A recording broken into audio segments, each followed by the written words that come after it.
네, 안녕하십니까. 삼성서울병원 권현철입니다. 어, 오늘은 좀 새로운 얘기를 해보려고 그러는데요. 약물 코팅 풍선 이야기입니다. 스텐트 시술은 많이 들어보셨죠, 그죠? 관상동맥 스텐트 시술, 협심증 시술, 거기에 대해서 이야기 들어보셨을 텐데, 약물 코팅 풍선 이야기는 사실 제가 의사들도 잘 모르는 경우가 많습니다. 근데 이제 이의 트렌드가 스텐트에서 풍선으로 다시 좀 돌아오고 있습니다. 그 배경하고 앞으로 전망, 그리고 이야기를 하면서 이 관상동맥 시술의 역사를 좀 짚어볼 텐데요. 그게 참 재미있는 부분이 많습니다. 전형적으로 문제가 생기면은 그걸 해결하고 해결책으로 인해서 또 문제가 생기고 또 다시 해결하고 이런 과정을 이제 반복하는 전형적인 이제 기술 발전의 역사를 갖고 있는데 그 부분이 상당히 좀 흥미로울 수 있으니까 끝까지 좀 들어주시기 바랍니다. 풍선이라 그러면은 뭐 이런 풍선은 아니겠죠. 그래서 우리가 풍선 시술 그러면은 풍선이라면 동그란 거 많이 생각하지 않습니까? 그죠? 근데 저희가 생각하는 시술에 사용되는 풍선은 이렇게 길쭉한 소세지 모양입니다. 왜냐하면은 혈관이 길쭉하잖아요. 그죠? 튜브 모양이니까 혈관 모양에 맞게 길쭉하고 이 직경은 은밀하게 이제 정해져 있습니다. 실제로 이렇게 생겼습니다. 요 직경은 직경은 여기 한 1mm 정도 되고 여기서부터 여기까지 길이가 한 20mm, 2cm짜리 정도 됩니다. 실제로 이 풍선에다가 이 물을 넣어서 뭐 요드 같은 물이지만 물을 넣어서 압력을 딱 가하면은 이게 딱 이게 부풀어 오릅니다. 그러면서 주변을 딱 늘리는 그런 역할을 하고 있죠. 그래서 약물 코팅 풍선이라는 거는 이 풍선 바깥에 약물을 코팅한 거죠. 약물을 이렇게 하얗게 있는 게 바로 약물입니다. 이 약물을 혈관에 밀착시켜서 약물을 방출하는 겁니다. 실제로 이제 시술 중에 혈관 속에 풍선을 넣고 딱 이 압력을 딱 가하면은 이게 착 늘어나겠죠. 그죠? 확장되면서 혈관벽에 딱 붙습니다. 딱 붙으면은 이 바깥에 붙어 있던 약물이 혈관벽으로 스며들어갑니다. 스며들어가면서 사실 이 풍선은 한 30초 내지 보통은 1분 정도 이제 압착을 시켜 놓으면은 벽에 닿는 부분에서 약물이 벽으로 들어갑니다. 물론 거기 있는 게 다 들어가는 건 아니고요. 일부가 들어가는데 그 중에 상당 부분은 혈관벽에 남아서 재협착을 막고 뭐 힐링을 하고 그런 데 이제 도움을 줍니다. 이 풍선으로 확장을 하고 풍선을 딱 제거하면은 그 자리는 이렇게 딱 넓어지게 되는데 보면 금도 많이 가 있죠. 그죠? 금도 가고 있고 상처도 있고 풍선으로 상처 입었으니까 그 부분이 다시 흉터가 차오르면서 재협착이 일어나는데 이 약물 때문에 그런 이제 재협착, 재발의 그 과정을 억제를 하고 뭐 1개월에서 3개월 뒤가 되면은 깨끗하게 힐링되는 그런 과정을 갖고 있는 게 이제 약물 코팅 풍선 시술입니다.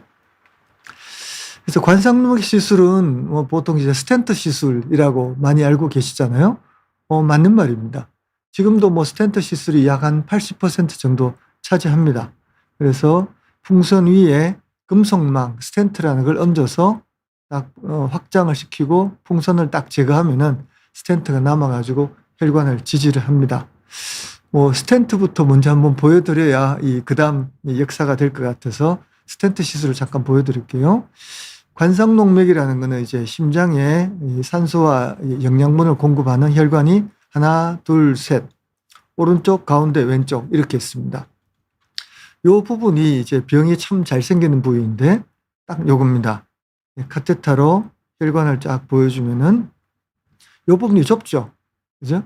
혈관이 피가 들어가는데 요 윗부분이 딱 좁으니까 피가 제대로 안 가서 환자분은 운동할 때 가슴 통증도 있고 뭐 숨도 차고 그런 현상을 가지게 됩니다. 그래서 여기에다가 스텐트를 넣는데 스텐트라는 거는 이게 똑같은 풍선 위에다가 금속망이 있습니다. 쭈루룩 열리는 거 보이세요? 이 압력을 가하면은 풍선이 확장되면서 스텐트도 같이 열리는 거죠. 그리고 풍선을 수축시킨 다음에 다시 꺼내면은 이 스텐트가 혈관 그 자리에 이제 머물게 되는데 이 스텐트는 굉장히 말랑말랑하고 탄력이 좋아요. 그래서 뭐 스텐트 시술하신 분이 금속이 심장에 있어서 뭐 딱 찌르는 것 같다 그러는데 전혀 사실이 아닙니다. 스텐트는 말랑말랑하고 혈관 따라 움직이기까지 하니까 굉장히 이제 부드러운 금속으로 되어 있습니다. 그래서 이 같은 과정으로 스텐트를 쭉 부풀리면은 이게 늘어나죠. 그죠? 그 다음에 풍선을 딱 제거하면은 이렇게 깨끗하게 예쁜 혈관을 볼 수가 있습니다. 아까 이 부분에 상당히 좁았던 것이 확 펴지고 깨끗하게 펴졌죠. 그죠? 이게 스텐트 시술인데, 그럼 뭐 이렇게 하면 완벽하지 않느냐? 뭐가 더 필요하냐? 예, 필요한 사연이 많습니다. 그걸 알기 위해서는 이제 관상동맥 시술의 역사를 한번 살펴보는 게 좋겠는데, 의사들도 잘 모르는 역사입니다. 한 1950년, 1960년, 그때쯤에 이제 관상동맥 조영술도 나오고 여러 가지 이제 조직학적으로, 이 협심증이 관상동맥이 좁아져서 협착이 돼서 생기는 현상이다. 그걸 이제 알게 됐어요. 알게 됐는데 관상동맥이 좁아진 거를 그럼 어떻게 치료할 거냐? 물론 모든 의료 기술은 처음에 이제 수술부터 시작합니다. 가슴을 열어가지고 가는 혈관을 갖다 대는 거죠. 물론 그 길을 넓히는 게 아니라 우회로 새로운 길을 만드는데 이 내이홍동맥이라고 하는 관을 이 혈관에다가 잇는 겁니다. 이 수술을 저도 조사하다가 이제 처음 알게 됐는데 러시아에서 제일 먼저 시작했습니다. 1964년에. 근데 이 당시는 사실 러시아가 폐쇄적이라서 이런 수술이 외부에 잘 알려지지 않았고 영어로 된 논문도 없어서 뭐 보편화되지는 못했다 그럽니다. 본격적으로 이제 이 수술이 확장된 게 미국 클리블랜드 클리닉에서 1967년에 복제정맥, 다리에 있는 정맥을 떼가지고, 여기 있죠? 떼가지고 혈관에 갖다 붙이는 기술이 발전하면서 본격적으로 이제 관상동맥 우회로 수술이 많이 퍼지게 됐습니다. 클리블랜드 클리닉 상당히 유명하잖아요. 그죠?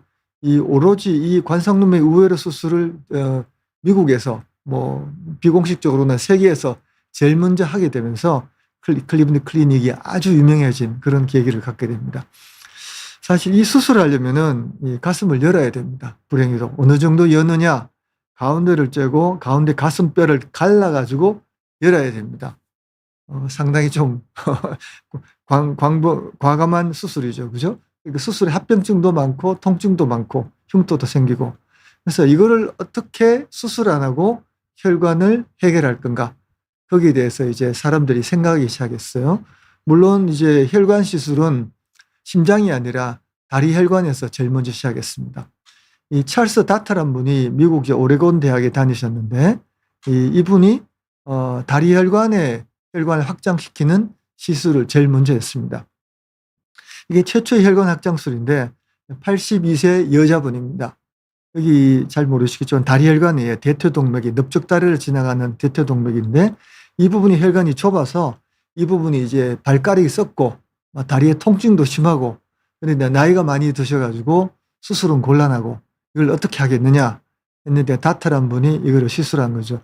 그분이 사용한 거는 이런 카테타입니다. 풍선이 아니고 이 카테타를 가는 데서 굵어지는 그런 카테타를 사용해서 집어넣는 거죠. 그러니까 고기를 이용해서 이렇게 넓혔는데 그게 카테타가 이렇게 있으면은 혈관을 뚫고 카테타를 넣은 다음에 이제 쑥 넣으면 이게 쭉 지나가면서 혈관을 넓히고, 뽑고 난 다음에 좀 더 큰 거를 해서 또 넓히고, 이렇게 하니까 이 좁은 혈관이 넓어지면서 이 사람이 다리 그 수술도 안 하고 많이 해결됐다 그래요. 그런데 이 상당히 효과는 좋은데 이걸 보시면은 하려면은 이 혈관에다가 이만한 구멍을 뚫어야 돼요. 그죠?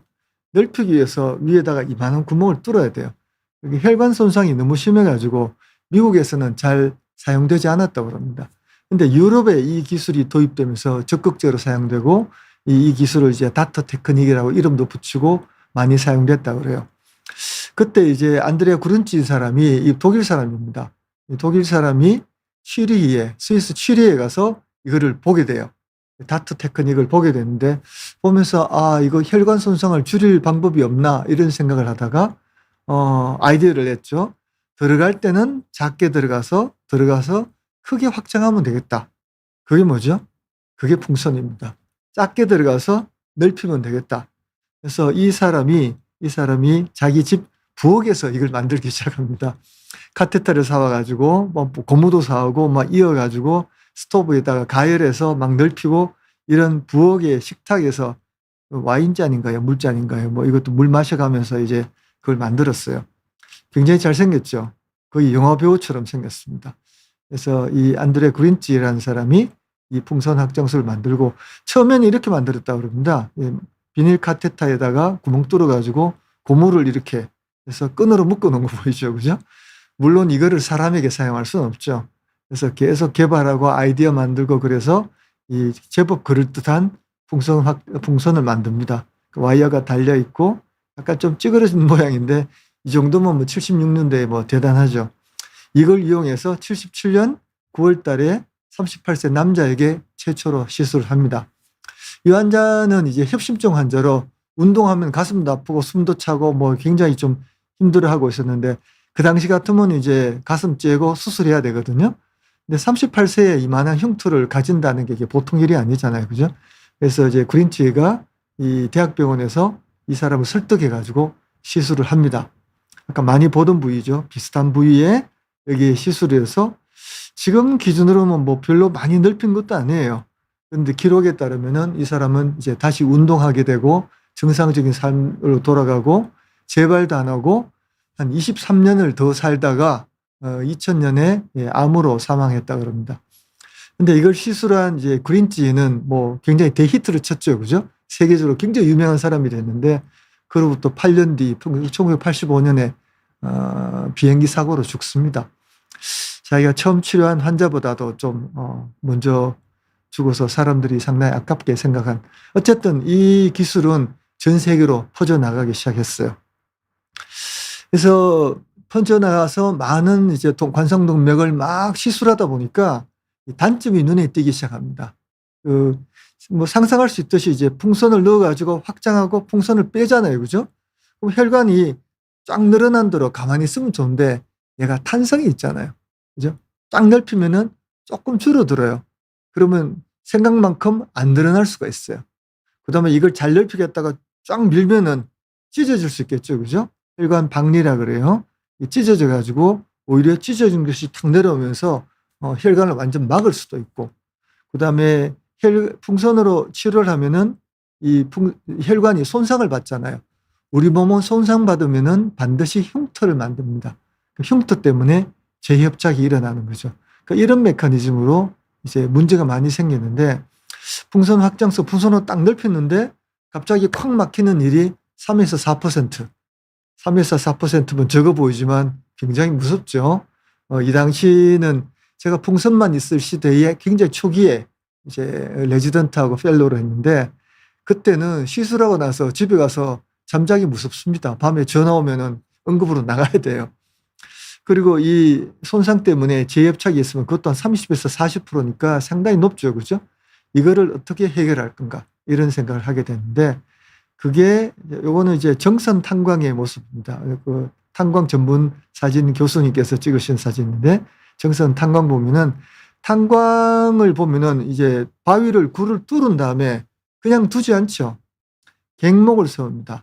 뚫고 갱목으로 지지를 하는 거죠. 지지를 만들면은 다시 이제 무너지지 않게 만드는 그런 갱목이 혈관에도 필요하다 이런 생각을 하게 된 거죠. 그래서 1984년에 팔마츠라는 사람하고 뭐 여기는 지안트루크 루빈이라는 두 사람이 만들었는데, 처음에는 이제 금속 튜브를 딱딱 잘라가지고 이렇게 만들기도 하고, 이거는 코일입니다. 아주 허접하게 생겼죠. 거의 볼펜 스프링처럼 생긴 거를 이제 만들어가지고 심장에다 넣었는데 이게 또 FDA 승인을 받아요. 87년에. 그래서 사람에게 쓰이기 시작을 했습니다. 저도 사실 스텐트란 이름이 어디서 시작됐을까 참 굉장히 오랫동안 이제 궁금해 한 적이 있었는데, 뭐 수십 년 전에 알게 됐죠. 전 전문가니까. 이 사람 이 스텐트라는 게 영국 치과의사 이름이에요.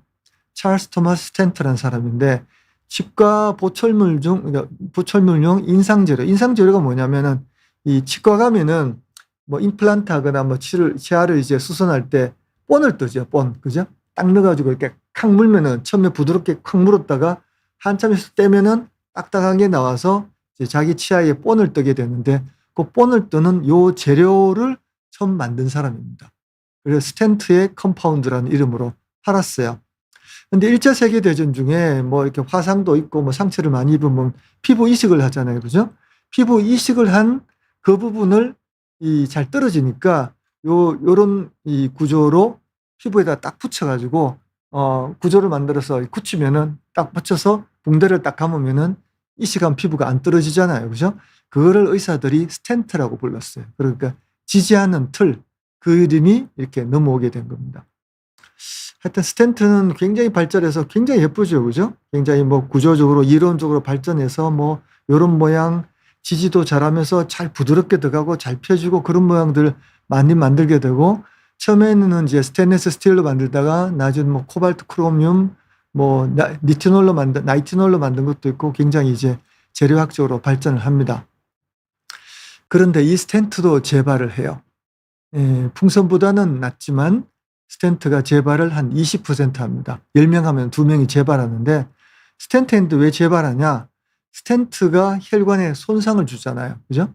그럼 흉터가 이 사이사이로 자라나와가지고 이렇게 좁아집니다. 이 스텐트 안에 조직이 바깥에서 시작해서 안으로 들어오는 겁니다. 신생 조직의 정식이라고 그러는데 이 조직이 왜 생기는가에 대해서 또 뭐 사람들이 또 연구를 굉장히 많이 했어요.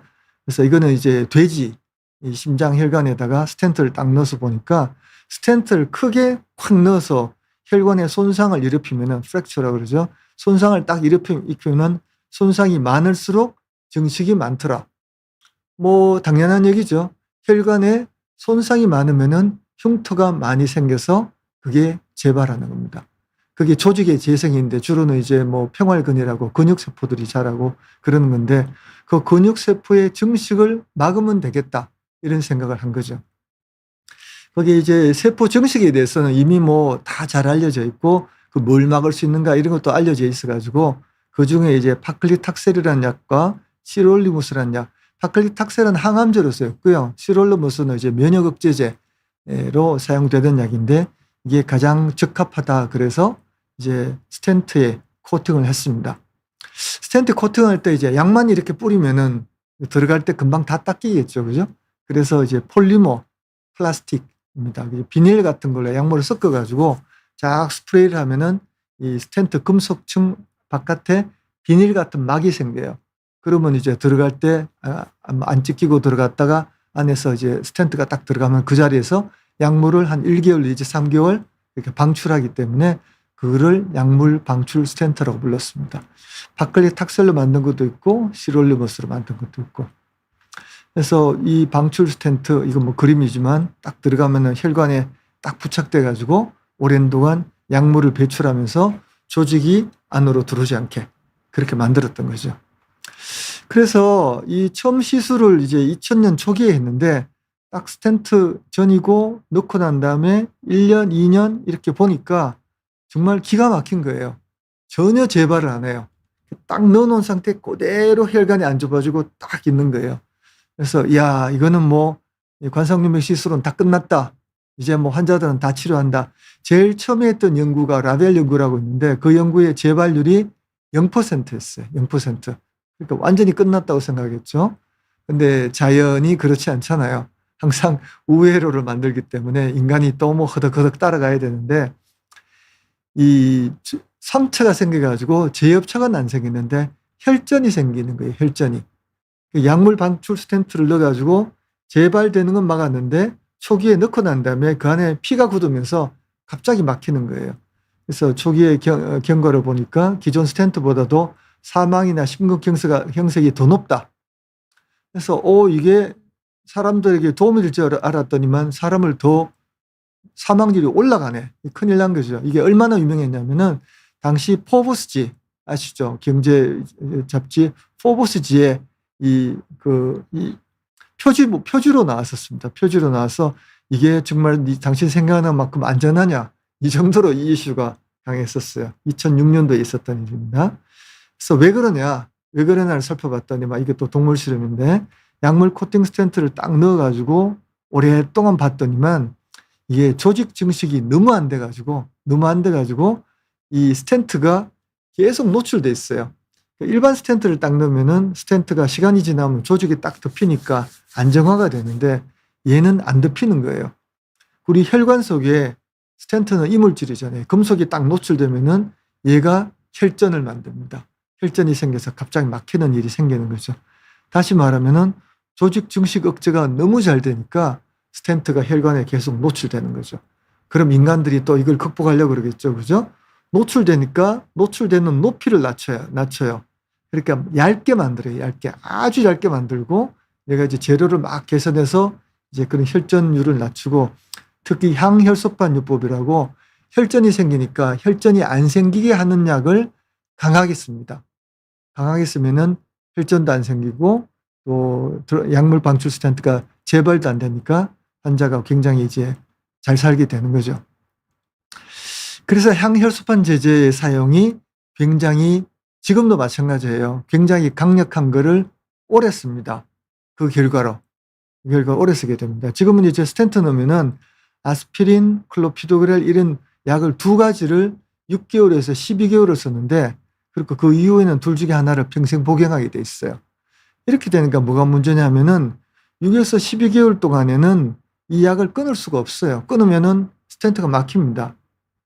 그러면은 중간에 뭐 수술하거나 이를 뽑거나 내시경할 때 조직 검사하는데 이걸 못 끊으면은 출혈이 막 나는 거예요. 이게 뭐 발치면은 뭐 건강검진 이런 건 뭐 연기할 수 있는데 암에 걸렸다고 생각해 보세요.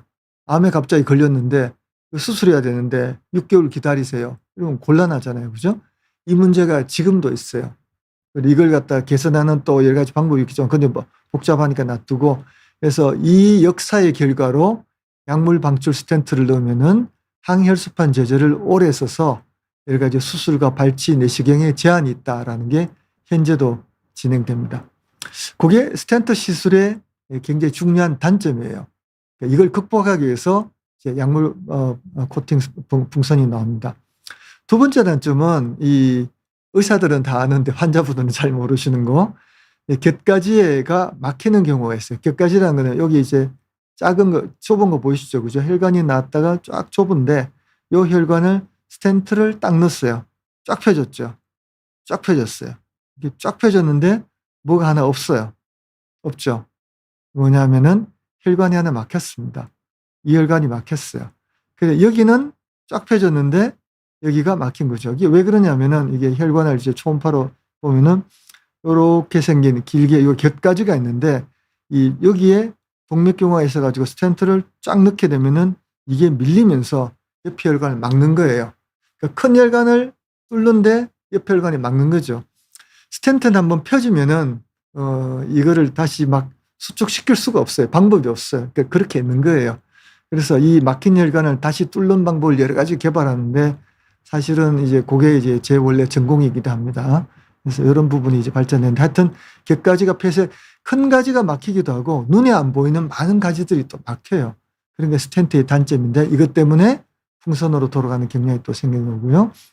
스텐트 시술하고도 다시 재발합니다. 이 약물 코팅 스텐트는 첫 1년에 한 5% 정도 재발하는데 다시 안으로 이제 조직이 자라나는 거죠. 이거를 다시 시술하는 게 굉장히 어려워요. 여기에 이제 혈관이 있고 노란 건 동맥경화입니다. 갈색은 혈관이 피가 지나가는 이제 공간이라고 생각하세요. 여기다가 스텐트를 딱 갖다 놓고 쫙 펴가지고 넓혔어요. 그럼 여기 있는 동맥경화가 어디로 확 사라지는 건 아니에요. 바깥으로 쫙 밀리는 거지. 사라지지 않습니다. 바깥으로 스텐트가 밀어내는 거지.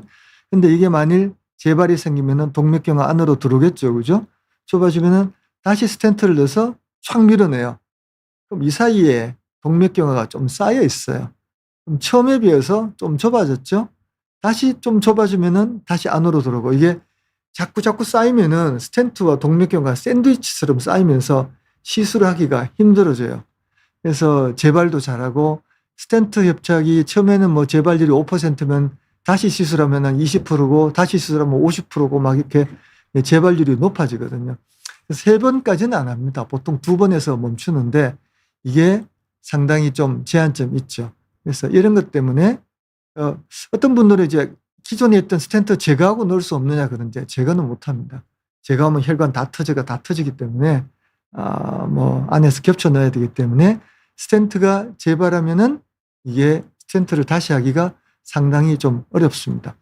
그래서 이 목적 때문에 사실 약물 코팅 풍선이 개발이 됐는데, 처음에 풍선이 재발이 높으니까 스텐트를 만들었고, 스텐트가 재발이 되니까 약물을 실었는데 거기서 스텐트는 없애고 약물만 방출하게 하는 거죠. 그것도 이제 재발 방지 효과가 있으니까요.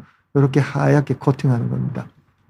초기에 약물 코팅 풍선은 사실 풍선 확장술을 이제 개선하기 위해서 만들었는데, 스텐트가 하도 성공을 하니까 이제 역사적으로 사라졌다가 스텐트 재협착, 좀 전에 보였던 스텐트가 재발하면은 어떻게 하느냐, 그 때문에 다시 개발을 시작한 게 한 2006년부터 개발을 시작했고요. 약은 이제 파클리탁셀을 썼고, 시컨드 플리즈 뭐 이런 이 풍선들이 뭐 여러 가지 종류가 나오기 시작했습니다. 그 스텐트 재협착에서 약물 방출 스텐트하고 어떠냐? 스텐트한데 한 번 재발한데 스텐트를 넣는 거와 이런 풍선으로 하는 거와 어떠냐? 연구를 다 모아 보니까 사망률은 22% 낮고 심근 형성은 비슷하고 혈전 더 낮고 재시술하는 거는 36%로 좀 높고, 이게 비슷한 거예요. 전체적으로 봐서 크게 뭐 차이가 없어서, 지금은 그렇다면은 스텐트에 또 스텐트 넣고 또 넣고 이게 샌드위치 하는 게 안 좋거든요. 지금은 스텐트가 재협착되면은 이 약물 풍선을 넣는 게 스탠다드입니다. 가장 첫 번째 초이스입니다. 물론 뭐 굉장히 광범위하면 스텐트를 넣는 경우도 있지만 보통은 약물 코팅 풍선을 사용하고요. 그 다음에 이제 주목을 받은 게 혈관이, 큰 혈관이 있고 작은 혈관이 있어요. 큰 혈관은 스텐트 딱 넣으면 됐는데, 작은 혈관은 스텐트가 들어가서 금속층이 깔리려면은 좀 좁잖아요. 금속도 이제 두께가 있는데, 그죠? 그래서 작은 혈관에서는 스텐트 넣은 게 성적이 좀 안 좋았어요. 재발률이 좀 많고. 그래서 약물 방출 스텐트하고 약물 코팅 풍선하고 비교해 보니까 전체적으로 차이가 없고 오히려 조금 좋은 경량을 보였어요. 스텐트를 넣는 게 아니라 풍선으로 이렇게 밀어놓는 게 훨씬 좋더라. 그래서 작은 혈관도 지금은 이제 약물 코팅 풍선이 스탠다드가 됐어요. 그래서 큰 혈관도 괜찮으냐? 큰 혈관 괜찮으냐? 이제 대규모 연구가 작년에 24년에 나왔는데, 작년에 나왔는데, 2272명을 대상으로 해보니까 역시 아직 큰 혈관은 스텐트가 나아요. 그래서 아직도 전체 시술의 한 7, 80% 정도는 아직 스텐트를 합니다. 그렇지만 이 약물, 아주 주요 혈관에 약물 방출 스텐트가 기본 치료법이고요. 그리고 이 큰 혈관에는 스텐트를 넣고 작은 혈관에는 코팅 풍선 쓰고, 또 코팅 풍선을 해서 뭐 박리가 더 찢어지면은 다시 스텐트 넣고 이런 식으로 섞어서 쓰는데, 약물 코팅 풍선의 사용이 점점 늘고 있어요.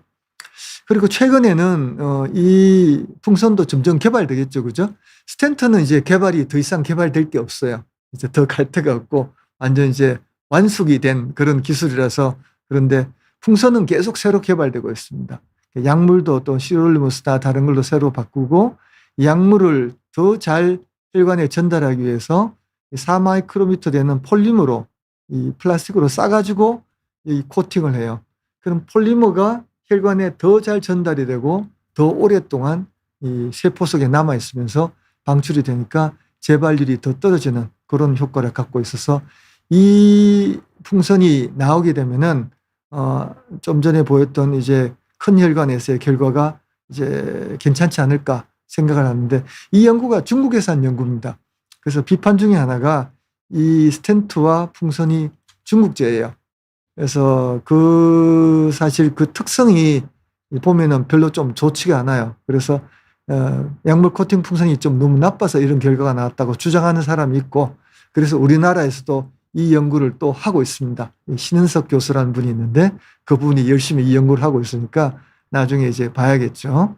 또 나중에 새로운 풍선이 나오면은 이 결과가 더 좋을 수도 있죠. 그래서 약물 코팅 풍선의 장점은 격가지 폐색의 위험이 적고 재발에도 재수술하기 좋고 항혈소판 제제 사용 기간이 되게 짧아요. 이게 굉장히 중요합니다.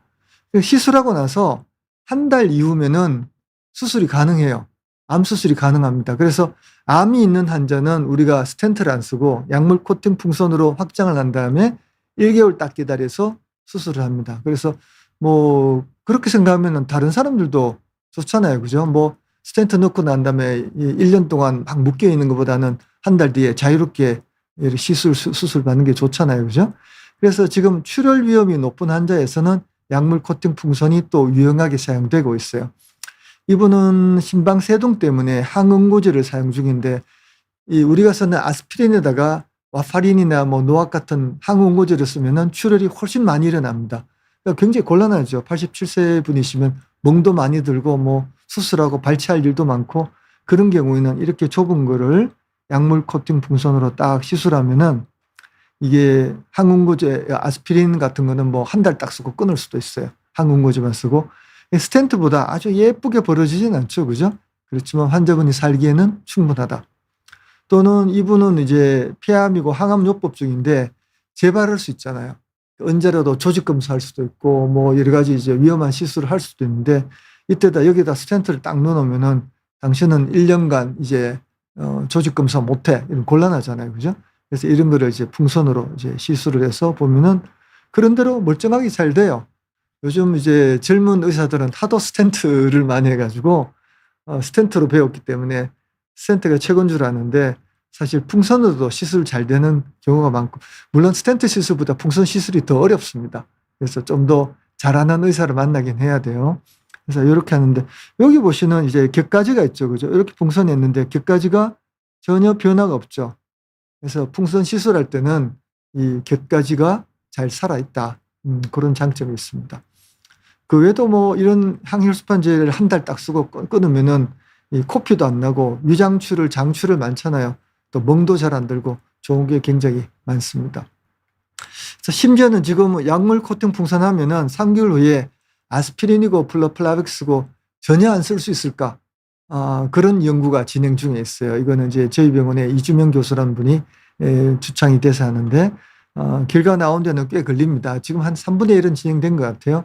이게 되면은 정말 장점이 많은 거죠. 아스피린 안 써도 되는 거죠.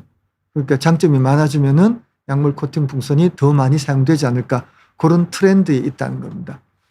그래서 약물 코팅 풍선은 뭐 미국에 보면 여기 2025년이고 앞으로도 계속 1년에 7.5%씩 사용량이 증가되고 있고 증가될 걸로 보이고요. 실제 사용을 많이 한 곳은 유럽하고 일본입니다.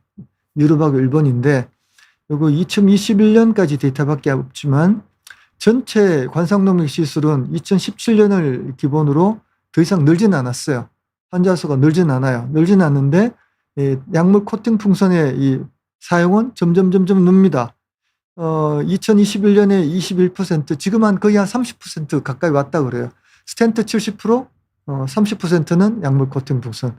이 유럽도 비슷하고 우리나라는 이보다 좀 작은 것 같아요. 한 10%, 15% 차이고 저희 병원에서는 한 15%좀 넘어서 좀 많이 사용하고 있습니다. 아까 이주명 교수가 아주 선도적이거든요.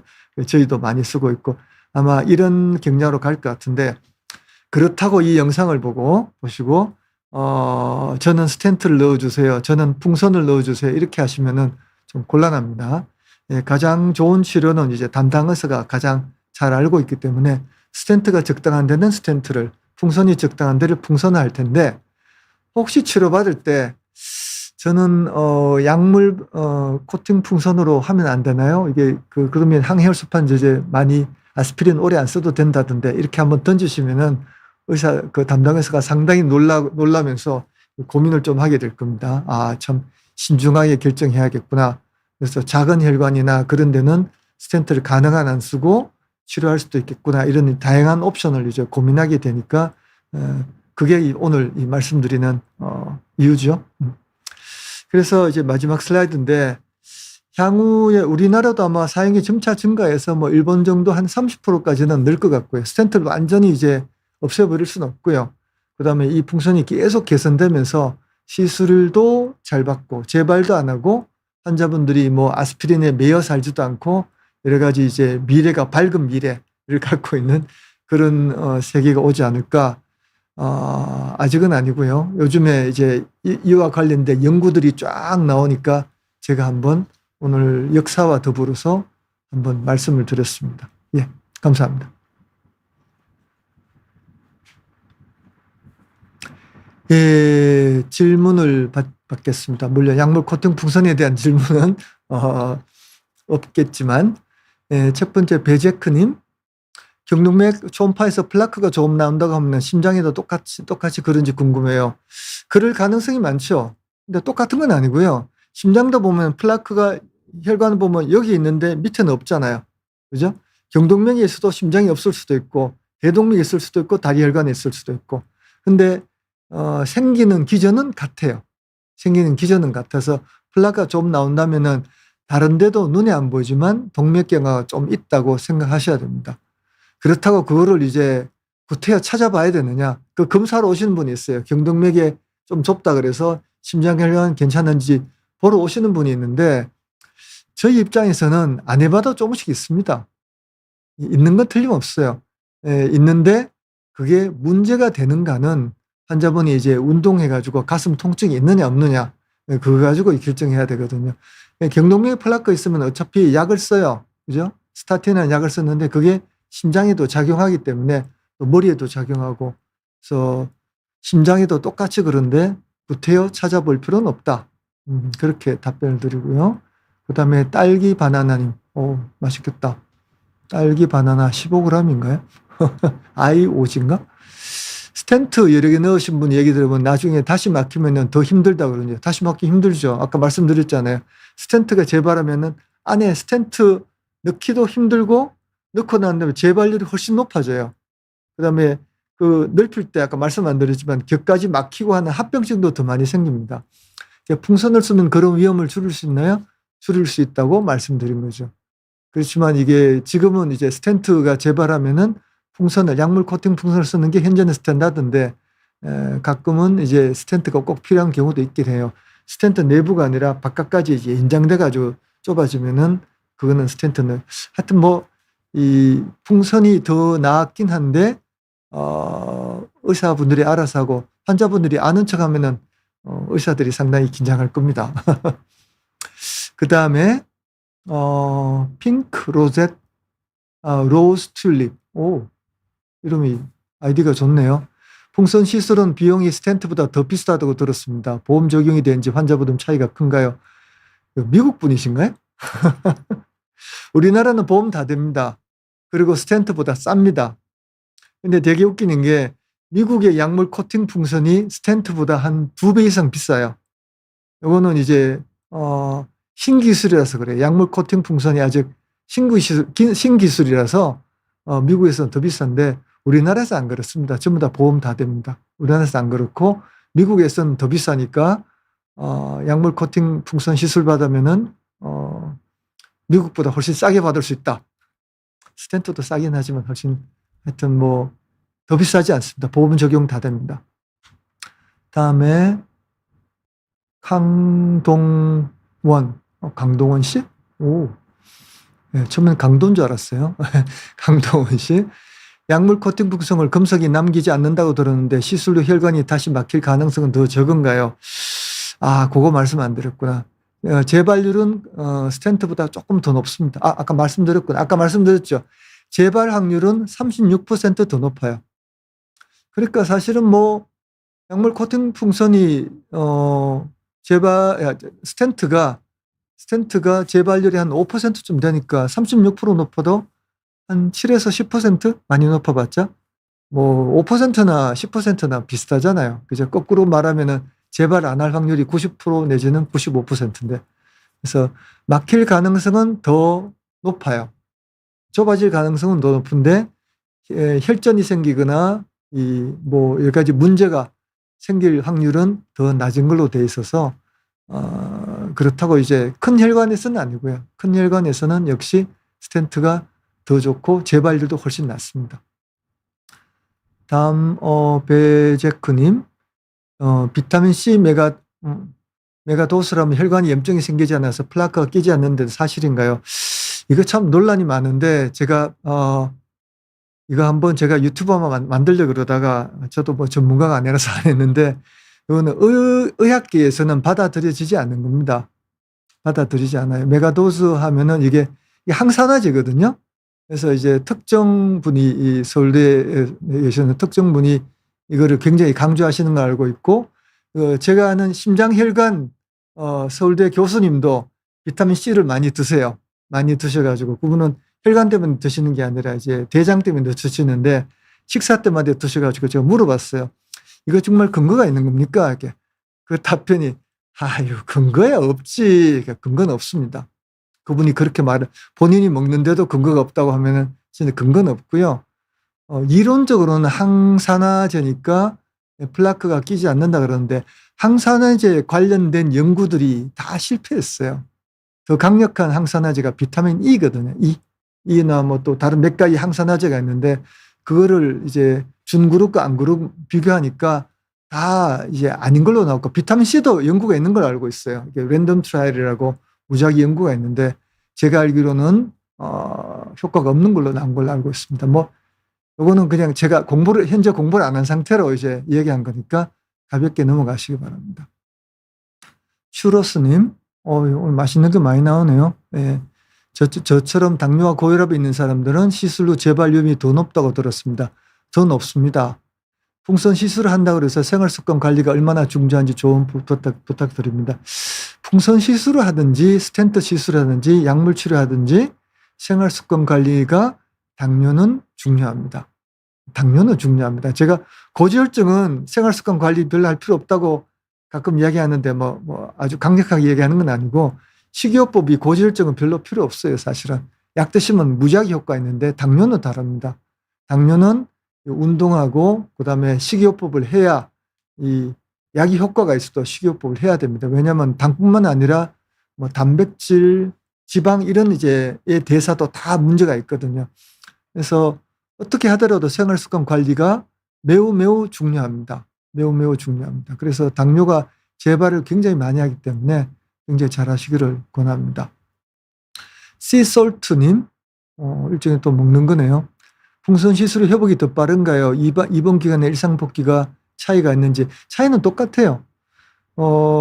사실 이제 관상동맥 시술이 과거에는 제가 처음 배울 때는 하고 나서 중환자실 갔어요. 중환자실 하루 있고 병실에 하루 있고 퇴원했다가 그 다음에는 병실에 이틀 있다 가다가 지금도 이제 작은 병원들에는 풍선 시술하고 다음날 퇴원하잖아요. 그죠?